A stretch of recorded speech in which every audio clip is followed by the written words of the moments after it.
Computer science करत होतो, ती इलेक्ट्रॉनिक्स करत होती. आणि मी राहायचो चेंबूरला, मध्ये टिळक नगर स्टेशन झालं होतं. सो मी या साईडला होतो टिळक नगरच्या, ती शेल कॉलनीमध्ये राहायची. सो खूप पाऊस यायचा आणि मी कधीच आयुष्यात, मी आजतागत मी कधी छत्रीचा वापर क्वचित केला असेल, तर तिला ते खूप कुतूहल होतं की हा विदाऊट छत्री येतो किंवा काय, आता मला माहिती नाही. पण तेव्हा तिने विचार, खूपच पाऊस होता आणि ती बोलली अरे तू छत्री, ती एक छत्री घेऊन आली होती आणि तिने मला ती छत्री, तिने जाताना तिचीच छत्री दिली. मग मी तिला सोडलं वगैरे.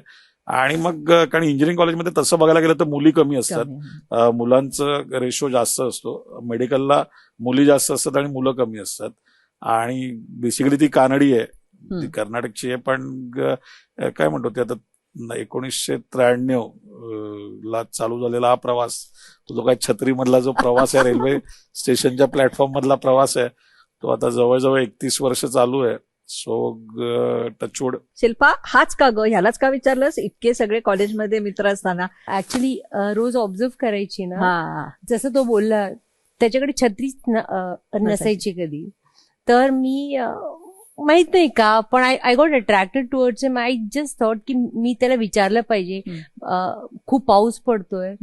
मग ऑल ऑफ सडन स्टार्ट झालं सगळं, like I approach him and तो प्रवास. तुला कॉलेजमध्ये आवडायचा तो? ऍक्च्युली खरं सांगायचं म्हटलं तर first time when I saw him, I really liked his dimple. I am crazy fan of his dimple. म्हणजे खूप फनी आहे ती गोष्ट. तुझ्या खळ्यांवर फिदा झालेली पहिली मुलगी मी बघितली. काय म्हणजे आम्ही दोघंही एकाच याच्यामध्ये होतो, पण काय म्हणतो आपण, शेवटी ते कुठेतरी विधिलिखित असतं. आमची